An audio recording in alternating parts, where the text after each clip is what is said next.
हजरत अब्दुल्लाह इब्न उमर रजी अल्लाह तआला अन्हु के दिल में एक मरतबा ख्वाहिश पैदा हुई कि मैं मछली खाऊं। बीमार भी थे, आखिरी वक्त था। तो बीवी ने मछली बनवाई।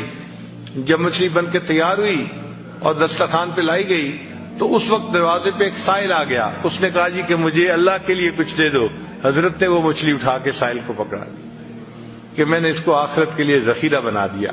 यानी अपनी ख्वाहिश पे अमल नहीं करना कि मेरे अंदर चाहत पे पैदा हुई थी कि मैं मछली खाऊं, मैंने अपनी चाहत पे अमल नहीं करना। और आजकल तो अपनी ही चाहत का माहौल बना हुआ है।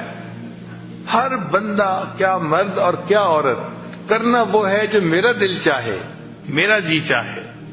छोटे से लेके बड़े तक एक ही चीज है, अपनी ख्वाहिश पे अमल करना।